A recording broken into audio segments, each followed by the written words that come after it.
প্রিয় দর্শক, আপনাদের সবাইকে স্বাগত জানাচ্ছি এনটিভির প্রতিদিনের আয়োজন স্বাস্থ্য প্রতিদিন অনুষ্ঠানে। আপনাদের সঙ্গে আছি আমি ডাক্তার সানজিদা হোসাইন। দর্শক, আজ ২৬ নভেম্বর অ্যান্টি ওবেসিটি ডে। এই দিবসটিকে মাথায় রেখে যে বিষয়টি নিয়ে আজ আমরা আলোচনা করব সেটি হচ্ছে ওবেসিটি বা স্থূলতা। এই বিষয়টি নিয়ে আলোচনার জন্য আমাদের স্টুডিওতে আজ উপস্থিত আছেন একজন পুষ্টিবিদ। চলুন আমরা পরিচিত হই আমাদের আজকের অতিথির সাথে। পুষ্টিবিদ আয়েশা সিদ্দিকা ১৯৮০ সালের মার্চে চাঁদপুর জেলায় জন্মগ্রহণ করেন। তিনি ২০০৫ সালে ঢাকা বিশ্ববিদ্যালয় থেকে এমএসসি ডিগ্রি অর্জন করেন। বর্তমানে তিনি জাপান বাংলাদেশ ফ্রেন্ডশিপ হসপিটালের পুষ্টি বিভাগের কনসালটেন্ট হিসেবে কর্মরত আছেন। আপনাকে স্বাগত জানাচ্ছি। আপনাকে অনেক ধন্যবাদ। আজ অ্যান্টি ওবেসিটি ডে এবং এ কারণেই আমরা আমাদের আজকের আলোচনার বিষয় নির্ধারণ করেছি ওবেসিটি বা স্থূলতা। শুরুতেই একটু জানতে চাইব যে ওবেসিটি বা স্থূলতা বলতে আসলে কি বোঝায়? প্রেজেন্ট টাইমে আসলে ওবেসিটিতে অনেক বেশি পরিচিত একটি শব্দ, সারা ওয়ার্ল্ডে এটা পরিচিত একটি শব্দ। স্থূলতার চেয়েও এই শব্দটি বেশি পরিচিত। তো ওবেসিটি বলতে আসলে বোঝায় যে শরীরে অতিরিক্ত পরিমাণে চর্বি জাতীয় জিনিস জমে গেলে আমাদের বডি মাস ইন্ডেক্সটা বেড়ে যায়। সো বডি মাস ইন্ডেক্সটা হলো বয়স অনুযায়ী ভাগ করা থাকে সবসময়। যেমন একজন অ্যাডাল্ট পার্সনের জন্য বা অ্যাডাল্ট মহিলার জন্য 18 থেকে 23-এর মধ্যে যদি বিএমআই থাকে তাহলে উনি পারফেক্ট থাকবেন। যখনই তার বিএমআই 23-এর উপরে চলে যাবে তখন উনি প্রথম গ্রেডের ওবেসিটি থাকবেন। যখন এটা 30-এর উপর চলে যাবে তখন উনি সেকেন্ড ক্লাস ওবেসিটিতে থাকবেন, এবং যখন এটি 40-এর উপরে চলে যাবে তখন উনি মরবিড ওবেসিটি বা গ্রেড 3 ওবেসিটিতে থাকেন। সেম পুরুষদের ক্ষেত্রেও পুরুষদের বিএমআই যদি 25-এর উপরে চলে যায় গ্রেড 1, 30-এর উপরে গ্রেড 2 এবং 40-এর উপরে গ্রেড 3 ওবেসিটি বলে। তো এটা হলো স্থূলতা পরিমাপের একটা সিম্পল প্যারামিটার। আর বাহ্যিকভাবে কিন্তু আমরা দেখতে পাই যে আমরা যদি বাড়তি ক্যালোরি নিয়ে থাকি, বিশেষ করে অতিরিক্ত চর্বি জাতীয় খাবার খাওয়ার ফলে সেটা কোনোভাবে যদি ক্যালোরিটা বার্ন না হয় শরীরের বিভিন্ন অংশে জমা হতে থাকে, তখন আমরা বাহ্যিকভাবে দেখতে পারি যে বডির শেপ নষ্ট হয়ে যাওয়া, কারো হাত মুটিয়ে যায়, কারো পেটটা একটু বেড়ে যায়, ছেলে বা মেয়েদের গাইনোয়েড বা অ্যান্ড্রয়েড ফ্যাটগুলো বেড়ে যায়। আবার অনেক সময় আছে উভয় ফ্যাটই দুজনের বাড়ছে, যে নিচের লোয়ার অ্যাবডোমেন পোরশন আবার আপার অ্যাবডোমেন মিলেই কিন্তু একটা স্থূলতা তৈরি হয়। কারো কারো ক্ষেত্রে আবার সেন্ট্রাল ওবেসিটিও হয়ে যায়। সেন্ট্রাল ওবেসিটি হয়ে যায়। এটা তো এক কথায় এটাই বলতে পারি যে স্থূলতা হলো অতিরিক্ত খাবার খাওয়ার জন্য। অনেকেরই একটা ধারণা থাকে যে শুধুমাত্র ফ্যাট জাতীয় খাবার খেলে স্থূলতা হয়। আমি যেটা বলবো যে আমরা প্রচুর পরিমাণে শর্করা জাতীয় খাবার আমরা খেয়ে থাকি।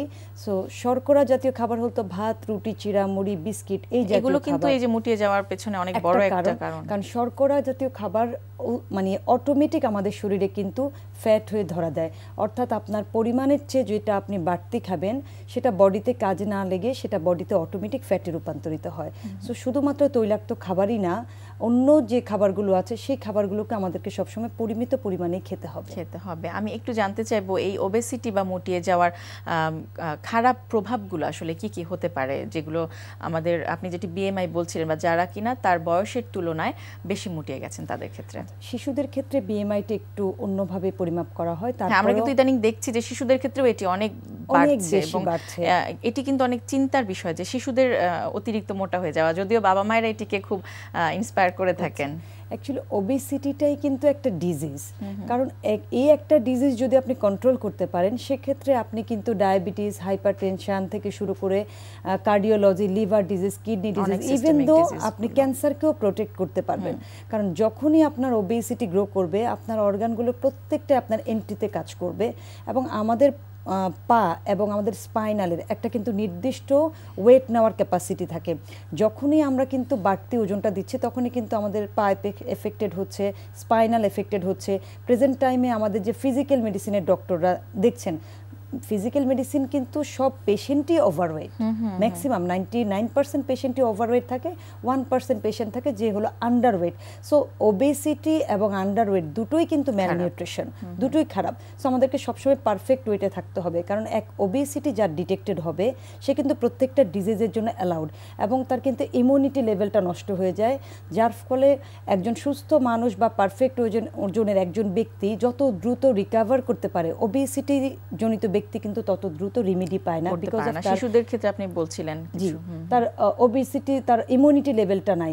এবং অতিরিক্ত ওবেসিটি যে বাচ্চাদের থাকে তারা কিন্তু খেলাধুলা করতে পারে না, তাদের কিন্তু ব্রেইনের যে ওয়ার্কটা এটাও তারা করতে পারে না, তাদের আইকিউ লেভেলটা নষ্ট থাকে, অল্পতেই তারা ক্লান্ত হয়ে থাকে, পড়ছে, এবং তাদের কিন্তু মেমোরি খুব ভালো কাজ করে না, কনফিডেন্ট পায় না কিন্তু বাচ্চারা। হ্যাঁ, তো এই ক্ষেত্রে অ্যাকচুয়ালি শিশু অবস্থায় যদি আমরা ওবেসিটিটাকে কন্ট্রোল করতে পারি তাহলে কিন্তু আমাদের লং টার্মে এটার ফলাফল ভালো। কারণ মায়েরা সবসময় মাথায় রাখে যে শুধু বাচ্চার ওজন হলেই ভালো, কিন্তু সবসময় মাথায় রাখতে হবে বাচ্চার বোনসের একটা ওজন থাকবে পারফেক্ট বয়স অনুযায়ী। মা যদি চিন্তা করে প্রতি বছর 1 কেজি ওজন, সেক্ষেত্রে প্রতি মাসে কিন্তু মারা ওজনটাকে চাচ্ছে। আমাদের কাছে যে ধরনের রুগীরা আসছে যে 3 মাসে এই ওজন, 6 মাসে না কেন, তো মায়েদের ধারণা হচ্ছে প্রতি মাসে 1 কেজি করে ওজন বাড়বে, সেক্ষেত্রে কি 1 কেজির 1 বছরের একটা বাচ্চার তো তাহলে অনেক বেশি ওজন হয়ে যাবে। সো মায়েরা এটা বুঝে না যে বাচ্চা যখন খেলাধুলা করে যে খাবারটাই খায় তার ক্যালোরিটা বার্ন হচ্ছে, এটাই কিন্তু নর্মাল প্রসেস। যখনই বাচ্চার ওবেসিটি হয়ে যাবে সেই বাচ্চা কিন্তু একটু প্লেফুল কম থাকবে, ওই যে বসিয়ে রাখবেন সে বসিয়ে থাকবে, এটা মায়েরা হয়তো দুষ্টমি করা বাচ্চা পছন্দ করছে না, বাট এটাই কিন্তু ন্যাচারাল। বাচ্চা তার অতিরিক্ত আদরে বাচ্চাটির যে ক্ষতি করে ফেলছেন মায়েরা, সেটা মায়েরা বুঝে না। ইভেন ফিডিং প্যাটার্নটাই তারা বুঝে না যে বাচ্চা যেটা পছন্দ করছে ঠিক মা তাকে ওইটাই দিচ্ছে। এটা কিন্তু একটা ফ্যামিলি হিস্ট্রি প্রয়োজন, যে ফ্যামিলিতে কোন ধরনের খাদ্যাভ্যাস প্রচলিত। কারণ ছোট একটা বাচ্চা 6 মাস থেকে যখন উইনিং প্র্যাকটিস করা হয়, মা কিন্তু চায় প্রতি আওয়ারে বাচ্চাকে দিতে, মানে যাবতীয় খাবারটাকে রেডি করে চায় যে এটা চিন্তা করে না যে বাচ্চাটার স্টমাক কতটুকু আমাদের চেয়ে অনেক কম। সো আপনি 2.5 থেকে 3 ঘন্টা গ্যাপে গ্যাপে বাচ্চাকে দিবেন, এটাই কিন্তু কাম্য। কিন্তু মারা চিন্তা করে রাত 12টা থেকে ভোর পর্যন্ত অনেক মা আছে খাওয়ানোর চেষ্টা করেন, যখনই সময় পাচ্ছেন হয়তো, মানে বাচ্চাদের একটাই কাজ খাওয়ানো। আর ঘুমের মধ্যে আমার মনে হয় না যে 12টার পরে কখনোই বাচ্চাদেরকে খাওয়ানো উচিত, কারণ তখন একটা ডাইজেস্টিভ সিস্টেম, আমাদের মেটাবলিজমটা ওই সময় হয়। আর যেহেতু ওই বাচ্চার ক্যালোরি বার্ন করার কিছু নাই, সে তো সারাদিন কাজ করে না, তাকে কেন ওভারনাইট ফিডিং দিতে হবে? এই ক্ষেত্রে কিন্তু ইনডাইজেশনও তৈরি হয় বাচ্চাদের, এবং প্রপার ইটিং হ্যাবিটটা নষ্ট হয়ে যায়। ম্যাক্সিমাম বাচ্চা সকালে খাবার খায় না। এটার একটা কারণ যেসব মা বাচ্চাদের 1 বছর থেকে 3 বছর পর্যন্ত আমি জানি যে ওভারনাইট ফিডিং দেয়, ফিডারে খাবারটাকে দিয়ে সেটি আপনি অবশ্যই মানে বলছেন বন্ধ করতে হবে, না করাই ভালো, অবশ্যই না করা ভালো। আচ্ছা, তাহলে খাদ্য তালিকাটা তো আসলে এই ওবেসিটি প্রিভেনশনের ক্ষেত্রে বা প্রোটেকশনের ক্ষেত্রে অনেক বড় একটি ভূমিকা পালন করে। আসলে এই খাদ্য তালিকা বলতে আমরা কি বুঝি, এবং কোন বয়সের খাদ্য তালিকা কেমন হওয়া উচিত সুষম? আচ্ছা, উইনিং পিরিয়ডটা একটু আগে বলছিলাম আর কি, যে যেহেতু শিশুদের আসলে ব্রেন ডেভেলপমেন্টটা জন্মের পর প্রথম 3 বছরে 70% হয়ে থাকে, সো এই সময় বাচ্চাদেরকে ঠিক খাবারটাকে চুজ করে করে দিতে হবে, মানে যেটা সে পছন্দ করছে এরকম না। যেমন আমি অনেক মাকে দেখেছি যে তারা খুব বাচ্চাকে যেমন ফিশটা খাওয়াবে সেটাকে তেলে ভেজে খাওয়াচ্ছে, বা চিকেনটা খাওয়াচ্ছে তেলে ভেজে খাওয়াচ্ছে। ফিশ, চিকেন, এগ সবই খেতে সে অ্যালাউড, কিন্তু কুকিং প্রসেসটা খুব ইম্পর্টেন্ট কিন্তু। হ্যাঁ, আর ডায়েটটা বলতেই কিন্তু সবার মাথায় একটা জিনিস থাকে যে ডায়েট মানে খাবার না, বেসিক্যালি কিন্তু এটা না। আমাদের রেগুলার লাইফ স্টাইলটা মেনটেন করার জন্য আমাদেরকে প্রতিদিনের খাবারের সময়টাকে ঠিক রাখতে হবে, সেম টাইমে এভরিডের মিল প্ল্যান থাকতে হবে, এবং পোর্শনটাকে মেনটেন করতে হবে। আর আমাদের অ্যাক্টিভিটি লেভেলটা কি তার সাথে মিল করে ফুড প্ল্যানটা করতে হয়। আমার হাইলি অ্যাক্টিভ যদি থাকি সেই অনুযায়ী ক্যালোরি হবে, আমি অ্যাক্টিভিটি লেভেল লো, সো আমাকে লো ক্যালোরি যুক্ত খাবারটাকে খেতে হবে। এখন 6 মাস থেকে আমি বাড়ন্ত বয়সের বাচ্চাদের কথা বলবো যে তাদেরকে সবসময় প্রোটিনটাকে রিচ দিতে হবে। তাদের তখন বোনসের ডেভেলপমেন্ট, মানে তাদের ওভারঅল ডেভেলপমেন্টটা কিন্তু তখনই একটা শিশু মায়ের পেট থেকেই কিন্তু নিউট্রিশনটা নিয়ে আসতে হবে। এই ক্ষেত্রে কিন্তু প্রেগন্যান্সি ল্যাকটেশন থেকে নিউট্রিশনটা কিন্তু শুরু হয়ে গেল বাচ্চা, কিন্তু অনেকটা দায়িত্ব ইম্পর্টেন্ট ওইটা, কারণ প্রেগন্যান্সি অবস্থায় 25% ব্রেন ডেভেলপমেন্ট হয়, শিশুর গঠনটা তৈরি হয়ে যায়। সো মা কি খাচ্ছে এটা কিন্তু খুবই ইম্পর্টেন্ট। এবং প্রেগনেন্ট অবস্থায় মায়েদের যে ফিডিংটা দেখি, সবসময় আমরা চাই যে একজন মা তখনই মা হোক যার ওজনটা একদম পারফেক্ট। যখনই অতিরিক্ত ওজন নিয়ে উনি প্রেগনেন্সি শুরু করেন সেক্ষেত্রে কিন্তু উনি ওবেসিটি, এবং তখন অনেক রকম ডিফিকাল্টিস তৈরি হয়, আপনারা জানেন। সেম এটা শিশুর জন্য ক্ষতিকর, এবং পারফেক্ট ওয়েট কিন্তু মা মেনটেন করতে পারে না, এবং আমরাও তখন তাকে প্রপারলি ফিডিং দিতে পারি না। আর মায়েরা প্রপারলি জানে না যে অ্যাকচুয়ালি কোন খাবারটা নেওয়া উচিত। যেমন আমরা সবসময় প্রেফার করি যে ফার্স্ট ক্লাস প্রোটিনটাকে আমরা ম্যান্ডেটারি করে দিই, অবশ্যই এটা মাছ, মাংস, দুধ, ডিম। সেকেন্ড ক্লাস প্রোটিনের মধ্যে ডাল বা ডাল জাতীয় যে খাবারগুলো আছে অন্তত ডেইলি একটা বেলা তাদেরকে খাবার এটা রাখতে হবে। সবজির পরিমাণটা লিফি এবং লো ফাইবার যুক্ত দুটো সবজি কিন্তু খাদ্য তালিকায় থাকতে হবে, কারণ প্রেগনেন্সি পিরিয়ডে মায়ের কিন্তু অনেক বেশি কনস্টিপেশন তৈরি হয়, লটস অফ জিনিস অ্যারাইজ করে, তাই না, গ্যাস ফর্ম করে। সো এটাকে প্রেফারেন্স দিতে হবে। কিন্তু অনেকেই আছে যে শুধুমাত্র কার্বসটাকে প্রেফার করে, অন্য খাবারগুলোকে খাচ্ছে না। আর মাইক্রো, তার মানে এই সময় আসলে এই খাদ্য তালিকাগুলো রাখতে হবে এমন ভাবে যাতে করে মা এবং শিশু দুজনেরই স্বাস্থ্যের দিকটা ভালো রাখতে হবে। আমি একটু আরেকটু এজের দিকে যাচ্ছি, যেহেতু দেখা যাচ্ছে ইদানিং কিন্তু বয়ঃসন্ধিকালীন অবস্থায় যে এই সময়টাতে খুব ক্র্যাশ ডায়েটিং করে যাচ্ছেন ওভার কনশাস হওয়ার কারণে। তো এটি আসলে কতখানি, বা তাদের স্বাস্থ্যটা যাতে ঠিক থাকে সেক্ষেত্রে তাদের ডায়েটিং চার্টটা কি হওয়া উচিত বলে মনে করেন? এটা তো টিনেজ, অর্থাৎ বয়স 13 থেকে এটা শুরু, 13 থেকে 19 এই বয়সটা খুব ইম্পর্টেন্ট একটা টাইম। এই সময় বয়ঃসন্ধিকালে কিন্তু ভালো পরিমাণের আয়রনযুক্ত ফুড আমাদেরকে নিতে হবে শরীরটাকে ঠিক রাখার জন্য। আর টিনেজরা যে ভুলটা করে, যেমন কমন একটা ধারণা থাকে যে ডিম বা দুধ এই জাতীয় খাবার খেলে ওজন বেড়ে যাবে। সো দেখা গেছে যে জন্মের পর থেকে একটা শিশু যখন একটা প্রপার ফুডিং থাকে, যে দুধ ডিমটা খাচ্ছে, আমি এখন যে স্ট্যাটিস্টিক্স দেখছি যে 4 থেকে 5 বছর পরে আমি খুব কমই পাচ্ছি যে যাদের রেগুলার ডিম এবং দুধটা খাওয়ার একটা অভ্যাস থাকে, তাদের মধ্যে এটা ঢুকে গেছে যে এটা খেলে ওজন বেড়ে যায়। সো তাদের জ্ঞাতার্থে হলো এই দুটোই হলো আমাদের ফুড চার্টের মেইন জিনিস। এবং আপনি দুধ এবং ডিমটা কি প্রসেসে খাচ্ছেন এটা আমাদের জন্য ইম্পর্টেন্ট। অর্থাৎ আপনি ডিমটা যদি রেগুলার একটা টিনেজ বাচ্চা বয়েল করে খায়, সে ক্যালোরিটা পাবে কম, কিন্তু সে ভিটামিন মিনারেল সহ ফুড ভ্যালু যেটা নিউট্রিটিভ ফুল ভ্যালুটা সে পাচ্ছে। আমি একটু জানতে চাইবো, যারা ইতিমধ্যে স্থূলতা শিকার হয়েছেন বা ওবেস হয়ে গেছেন, তাদের ক্ষেত্রে খাদ্য তালিকাটা কি রকম হওয়া উচিত, এবং সাথে করে ক্যালোরি বার্নের বিষয় বা এক্সারসাইজের বিষয়টা কতখানি জরুরি? যারা ইতিমধ্যে এই প্রসেসে চলে গেছেন, সেটা টিনেজ থেকে বয়স্কদের কথাই বলবো, যে প্রতিদিন খাবারটাকে মিনিমাম 5 থেকে 6টা প্ল্যান করে ভাগ করতে হবে। এর মধ্যে 3টা মেজর মিল থাকবে, ব্রেকফাস্ট, লাঞ্চ অ্যান্ড ডিনার। 3টা স্ন্যাক্স থাকবে, হলো মিড মর্নিং স্ন্যাক্সটা আমরা 10টা সাড়ে 10টা যেটা খাই, বিকেলের স্ন্যাক্সটা।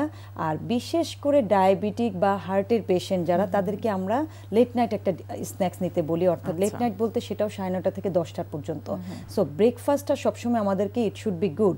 যে ওবেসিটির রেঞ্জ অনুযায়ী আমি চাই যে প্রত্যেকে ব্রেকফাস্টটা সবসময় একই প্যাটার্নের না হোক, অর্থাৎ একটু চেঞ্জ করে, কখনো একটু সিরিয়াল, কখনো রুটি, কখনো ব্রেড, এরকম চেঞ্জ করে খাবারটাকে খেলে স্থূলতা, অর্থাৎ স্টমাকে যদি একই টাইপের খাবারে অভ্যস্ত হয় সেক্ষেত্রে ওবেসিটি একটু কম কন্ট্রোল হয়। সো প্রতিদিনের ক্যালোরিটা সে যেন সেম না রাখে। আমি রুটি, সবজি আর ডিম খেলে 1টা ক্যালোরি পাবো, আমি খিচুড়ি খেলে 1টা ক্যালোরি পাবো, আমি রাইস খেলে 1টা ক্যালোরি পাবো। অনেকেরই একটা কমন ধারণা আছে যে রুটির জায়গায় রাইস খেলে মোটা হয়ে যায়, বা রাইসের জায়গায় রুটি খেলে শুকনো হয়। বেসিক্যালি রাইস এবং রুটি দুটোই কিন্তু সেম ক্যাটাগরির ফুড এবং ক্যালোরি অলমোস্ট সেম।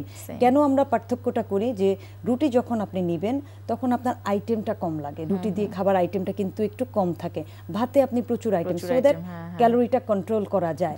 এই জন্য ব্রেকফাস্টে অবশ্যই সিরিয়াল, মিল্ক, অথবা কেউ যদি কিছু খেতে চায় না, ম্যাক্সিমাম মানুষ কিন্তু ব্রেকফাস্টে খায় না, এটা কিন্তু ওবেসিটির একটা রিজন। সো লং টাইম পেটটাকে খালি রেখে যখন পরবর্তী মিল নেবে, সে কখনো খাবারটাকে কন্ট্রোল করতে পারবে না।